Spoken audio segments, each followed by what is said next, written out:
ಸಂಪುಟ ವಿಸ್ತರಣೆಯ ಸಂದರ್ಭದಲ್ಲಿ ತಮಗೆ ಸಚಿವ ಸ್ಥಾನ ಸಿಗುವ ನಂಬಿಕೆ ಇದೆಯಂತ ಬಂಗಾರಪೇಟೆ ನಾರಾಯಣಸ್ವಾಮಿ ಹೇಳಿಕೆ ಕೊಟ್ಟಿದ್ದಾರೆ. ನಮ್ಮ ಜಿಲ್ಲೆಯ ಎಲ್ಲ ಶಾಸಕರು ನನ್ನನ್ನು ಮಂತ್ರಿ ಮಾಡಬೇಕು ಅಂತ ಮನವಿ ಮಾಡಿದ್ದಾರೆ.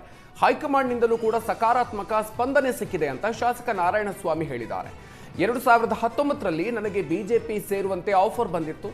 ಪಕ್ಷಕ್ಕೆ ಬನ್ನಿ, ನಿಮಗೆ ಮಂತ್ರಿ ಮಾಡ್ತೀವಿ ಅಂತ ಹೇಳಿದ್ರು. ಆದರೆ ನಾವು ಬಿಜೆಪಿ ಸೇರದೆ ಕಾಂಗ್ರೆಸ್ ಪಕ್ಷಕ್ಕೆ ನಿಷ್ಠರಾಗಿದ್ದೀವಿ. 30 ವರ್ಷದಿಂದ ಪಕ್ಷಕ್ಕೆ ದುಡಿದಿದ್ದೀವಿ.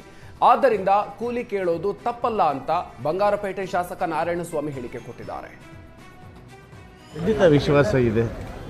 ಯಾಕೆಂದರೆ ಈಗಾಗಲೇ ಕೂಡ 3 ಜಿಲ್ಲೆಗಳಲ್ಲಿ ಕೂಡ ನಿಲ್ಲಬೇಕು ಅಂತೇಳಿ ಅನೇಕ ಮುಖಂಡರು, ಹಿರಿಯರು ಮತ್ತು ಸಮಾಜದ ಹಿರಿಯರು, ಪಕ್ಷದ ಕಾರ್ಯಕರ್ತರು, ಮುಖಂಡರುಗಳು ಎಲ್ಲರೂ ಕೂಡ ಒತ್ತಾಯ ಮಾಡ್ತಾ ಇದ್ದಾರೆ. ಹಾಗೆಯೇ ನಮ್ಮ ಜಿಲ್ಲೆಯ ಎಲ್ಲ ಶಾಸಕರು ಕೂಡ ನನ್ನನ್ನು ಮಂತ್ರಿ ಮಾಡಬೇಕು ಒಕ್ಕರ್ಲಿಂದ ಮನವಿಯನ್ನು ಮಾಡಿದ್ದಾರೆ. ಹೈಕಮಾಂಡಿಂದ ಕೂಡ ಸಕಾರಾತ್ಮಕವಾದ ಒಂದು ಸ್ಪಂದನೆ ಸಿಕ್ಕಿದೆ. ಇವತ್ತು ಹೋಗಿರ್ತಕ್ಕಂಥದ್ದು ಗೌರವಾನ್ವಿತ ಮುಖ್ಯಮಂತ್ರಿಗಳು ಮತ್ತು ಉಪಮುಖ್ಯಮಂತ್ರಿಗಳು ಅಭಿನಂದನೆ ಸಲ್ಲಿಸಿಕ್ಕೆ ಹೋಗಿದ್ದಾರೆ ಎಂದು ನಮ್ಮ ಮಾಹಿತಿ.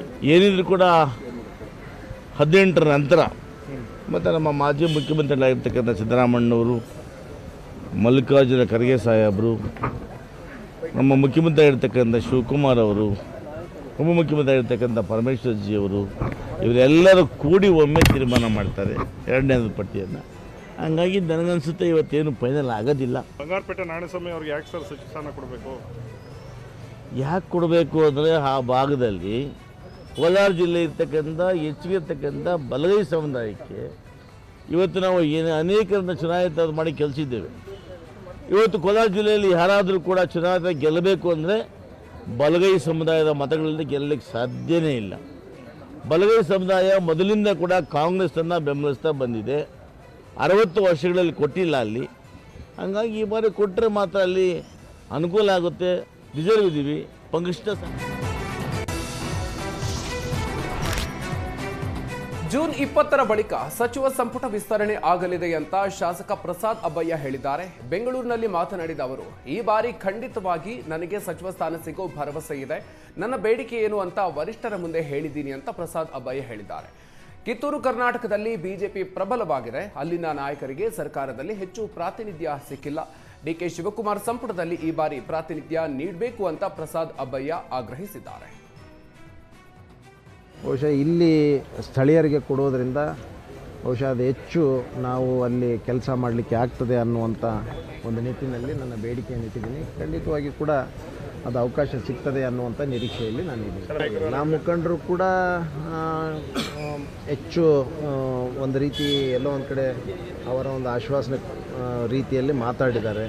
ನೋಡೋಣ, ಖಂಡಿತವಾಗಿ ಕೂಡ ಹೈಕಮಾಂಡ್ ಅಂತಿಮ ತೀರ್ಮಾನ ಏನು ತೆಗೆದುಕೊಳ್ತದೆ ಅನ್ನುವಂಥದ್ದು ನೋಡೋಣ. ಹೊಸ ಮುಖಗಳಿಗೆ ಅವಕಾಶ ಅನ್ನುವಂಥದ್ದು ಕೂಡ ಇದೆ. ಸ್ವಲ್ಪ ಯಾರಿಗೆ ಅವಕಾಶಗಳಿಂದ ವಂಚಿತರಾಗಿದ್ದಾರೆ ಅವ್ರಿಗೆ ವಿಶೇಷವಾದಂಥ ಪ್ರಾತಿನಿಧ್ಯ ಕೊಡಲಿಕ್ಕೆ ಆಗ್ತದೆ ಅನ್ನುವಂಥ ಒಂದೇನು ರಾಹುಲ್ ಗಾಂಧಿಯವರ ಒಂದು ಇದು ಕೂಡ ಇದೆ. ಆ ನಿಟ್ಟಿನಲ್ಲಿ ಬಹುಶಃ ಈ ಭಾಗಕ್ಕೆ ಕೊಡ್ಬೋದು ಅನ್ನುವಂಥದ್ದು ಕೂಡ ಇದೆ. ಸಚಿವ ಸಂಪುಟದಲ್ಲಿ ಸ್ಥಾನ ಪಡೆಯಲು ಕಾಂಗ್ರೆಸ್ ಶಾಸಕರು ದಿಲ್ಲಿ ದಂಡಯಾತ್ರೆಯನ್ನ ನಡೆಸಿದ್ದಾರೆ. ಡಿಕೆ ಶಿವಕುಮಾರ್ ಸಂಪುಟದಲ್ಲಿ ಯುವಕರಿಗೆ ಹೆಚ್ಚು ಸ್ಥಾನ ಸಿಗಲಿದೆ ಅನ್ನುವ ನಿರೀಕ್ಷೆ ಹಿನ್ನೆಲೆ ಮೊದಲ ಬಾರಿ ಗೆದ್ದ ಶಾಸಕರು ಕೂಡ ದೆಹಲಿಗೆ ಪ್ರಯಾಣವನ್ನು ಬೆಳೆಸಿದ್ದಾರೆ. ಬಳ್ಳಾರಿ ನಗರ ಶಾಸಕ ನಾರಾ ಭರತ್ ರೆಡ್ಡಿ, ಕಂಪ್ಲಿ ಶಾಸಕ ಗಣೇಶ್ ದೆಹಲಿಗೆ ಭೇಟಿ ನೀಡಿದ್ದು ಸಚಿವ ಸ್ಥಾನಕ್ಕಾಗಿ ಲಾಬಿ ನಡೆಸಿದ್ದಾರೆ. ಈ ಸಂಬಂಧ ಮಾತನಾಡಿದ ಶಾಸಕ ನಾರಾ ಭರತ್ ರೆಡ್ಡಿ, ನಮ್ಮ ಜಿಲ್ಲೆಗೆ ಈ ಬಾರಿ ಮಂತ್ರಿ ಸ್ಥಾನ ಕೊಡಿ, ಯುವ ಶಾಸಕರಿಗೆ ಅವಕಾಶ ಕೊಟ್ಟರೆ ನಾಯಕತ್ವ ಬೆಳೆಯುತ್ತೆ ಅಂತ ಹೇಳಿದ್ದಾರೆ.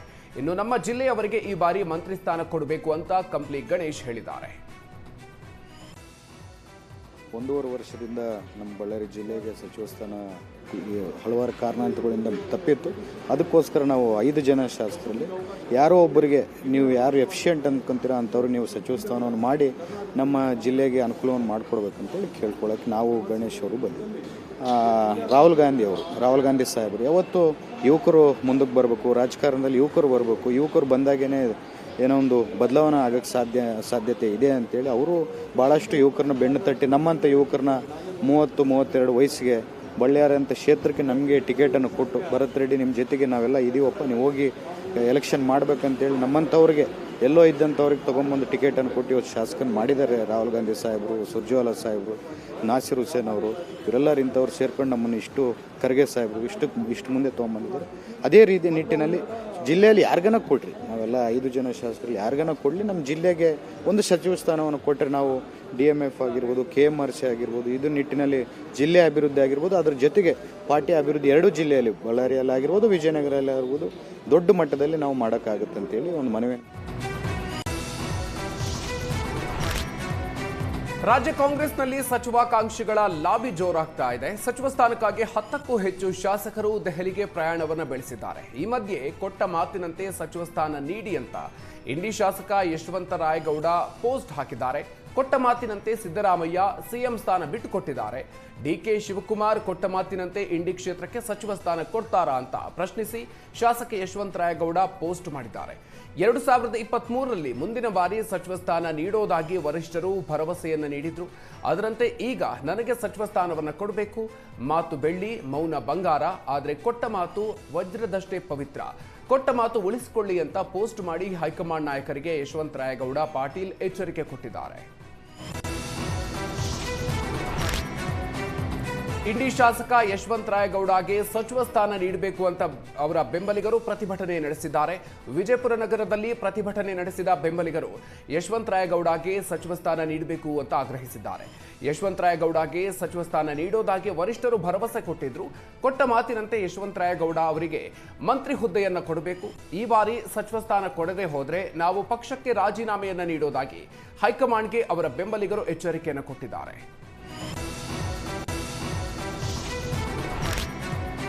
ಇನ್ನು ಶಾಸಕ ಸಂತೋಷ್ ಲಾಡ್ಗೆ ಸಚಿವ ಸ್ಥಾನ ನೀಡಬೇಕು ಅಂತ ಬೆಂಬಲಿಗರು ಪ್ರತಿಭಟನೆ ನಡೆಸಿದ್ದಾರೆ. ಧಾರವಾಡ ಜಿಲ್ಲೆಯ ಅಳ್ನಾವರ ಪಟ್ಟಣದಲ್ಲಿ ಸಂತೋಷ್ ಲಾಡ್ ಬೆಂಬಲಿಗರು ಪ್ರತಿಭಟನೆ ಮಾಡಿದ್ರು.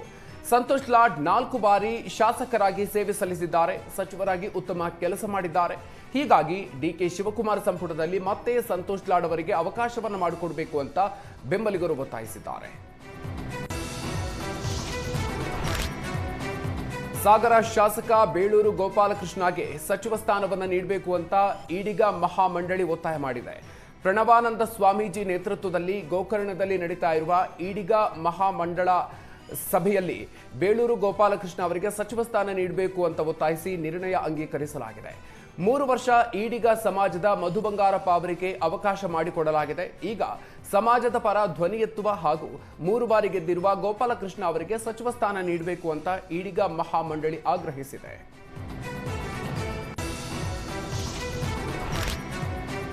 ಸಿಎಂ DK ಶಿವಕುಮಾರ್ ಅವರಿಗೆ ಸದ್ಯಕ್ಕೆ ಯಾವುದೇ ಕಂಟಕ ಇಲ್ಲ ಅಂತ ನೊಣವಿನಕೆರೆ ಸ್ವಾಮೀಜಿ ಭವಿಷ್ಯ ನುಡಿದಿದ್ದಾರೆ. ತುಮಕೂರಿನಲ್ಲಿ ಮಾತನಾಡಿದ ನೊಣವಿನಕೆರೆ ಶ್ರೀ ಕರಿ ವೃಷಭ ದೇಶಿ ಕೇಂದ್ರ ಶಿವಯೋಗೀಶ್ವರ ಸ್ವಾಮೀಜಿ, ಸಿಎಂ DK ಶಿವಕುಮಾರ್ಗೆ ಸದ್ಯಕ್ಕೆ ಯಾವುದೇ ಕಂಟಕ ಇಲ್ಲ. DK ಶಿವಕುಮಾರ್ಗೆ ಗುರುವಿನ ಆಶೀರ್ವಾದ ಇದೆ. ಯಾವುದೇ ಕಂಟಕವಿದ್ರೂ ಎಲ್ಲವೂ ನಿವಾರಣೆ ಆಗುತ್ತೆ ಅಂತ ಹೇಳಿದ್ದಾರೆ. ಖಾತೆ ವಿಚಾರವಾಗಿ DK ಶಿವಕುಮಾರ್ ಸ್ವತಂತ್ರರಾಗಿದ್ದಾರೆ. ರೈತರಿಗೆ ಸಕಲ ಜನತೆಗೆ ಒಳಿತಾಗುವಂತೆ DK ಶಿವಕುಮಾರ್ ಅವರು ಕೆಲಸ ಮಾಡ್ತಾರೆ ಅಂತ ನೊಣವಿನಕೆರೆ ಸ್ವಾಮೀಜಿ ಹೇಳಿದ್ದಾರೆ.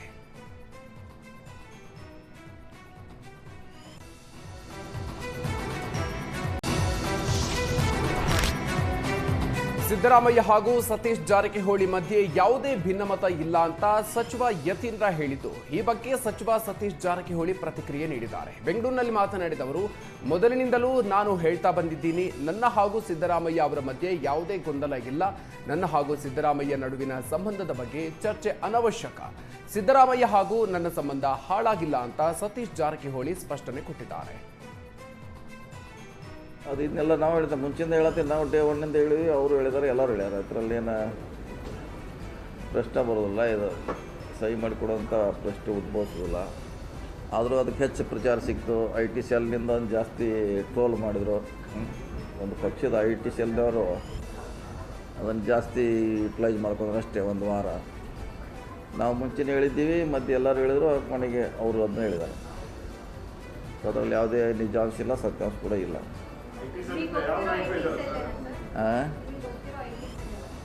ನಮ್ಗೆ ಗೊತ್ತಿದೆ. IT ಸೆಲ್ ಇಟ್ಟು ಸ್ಪೀಡ್ ಮಾಡ್ಬೇಕಾದ್ರೆ ಅವರೇ ಮಾಡೋದು, ಬೇರೆ ದೇಶದಲ್ಲಿ ಯಾರಿಗೂ ಮಾಡ್ಲಿಕ್ಕೆ ಶಕ್ತಿ ಇಲ್ಲ. ಅದನ್ನು ಕಾಂಗ್ರೆಸ್ಸಿನ ಶಕ್ತಿ ಸ್ಪ್ಲಿಟ್ ಮಾಡಲಿಕ್ಕೆ ಪ್ರಯತ್ನ ಮಾಡಿದರು, ಆದರೆ ಆಗಲಿಲ್ಲ, ಸಕ್ಸಸ್ ಆಗಲಿಲ್ಲ ಅದು.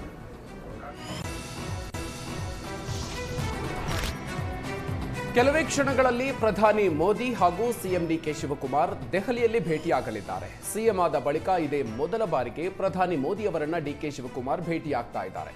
ಸಂಜೆ 5:45ಕ್ಕೆ ಪ್ರಧಾನಿ ಮೋದಿಯವರ ನಿವಾಸಕ್ಕೆ ಭೇಟಿ ನೀಡಿ ಡಿಕೆ ಶಿವಕುಮಾರ್ ಅವರು ಚರ್ಚೆ ನಡೆಸಲಿದ್ದಾರೆ. ಉಭಯ ನಾಯಕರ ಭೇಟಿಯ ಸಂದರ್ಭದಲ್ಲಿ ಹಲವು ವಿಚಾರಗಳು ಚರ್ಚೆಯಾಗಲಿದೆ. ಮೇಕೆದಾಟು ಯೋಜನೆ, ತೆರಿಗೆ ಹಂಚಿಕೆ ಸಂಬಂಧ ಮೋದಿ ಅವರ ಜೊತೆಗೆ ಡಿಕೆ ಶಿವಕುಮಾರ್ ಅವರು ಚರ್ಚೆ ನಡೆಸುವ ಸಾಧ್ಯತೆ ಇದೆ. ಇನ್ನು ಮೋದಿ ಭೇಟಿ ಬಳಿಕ ಸಂಜೆ 6:30ರ ಸುಮಾರಿಗೆ ಕೇಂದ್ರ ಸಚಿವೆ ಹಣಕಾಸು ಸಚಿವೆ ನಿರ್ಮಲಾ ಸೀತಾರಾಮನ್ ಅವರನ್ನ ಸಿಎಂ ಡಿಕೆ ಶಿವಕುಮಾರ್ ಅವರು ಭೇಟಿಯಾಗಿ ಚರ್ಚೆ ನಡೆಸಲಿದ್ದಾರೆ. ಈ ಸಂದರ್ಭದಲ್ಲಿ ಅನುದಾನ ಹಂಚಿಕೆ ಹಾಗೂ ಭದ್ರಾ ಮೇಲ್ದಂಡೆ ಯೋಜನೆಗೆ ಹಣ ಬಿಡುಗಡೆ ಸಂಬಂಧ ಚರ್ಚೆ ನಡೆಯಬಹುದು ಎನ್ನಲಾಗ್ತಿದೆ.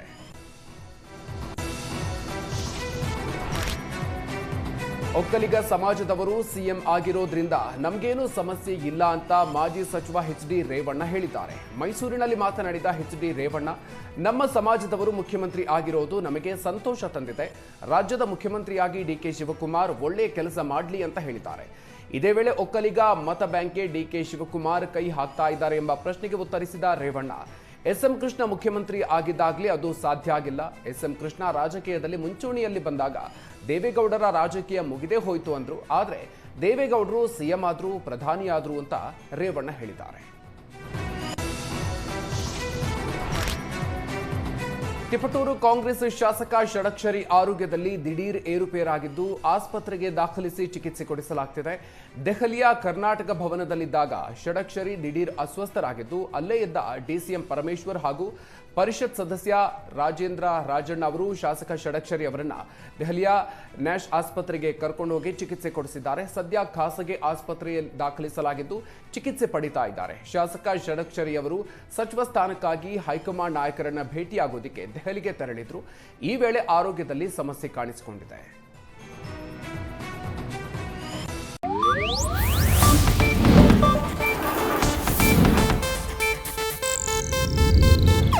ಇದು ಏಷ್ಯಾನೆಟ್ ನ್ಯೂಸ್ ನೆಟ್ವರ್ಕ್ ಪ್ರಸ್ತುತಿ.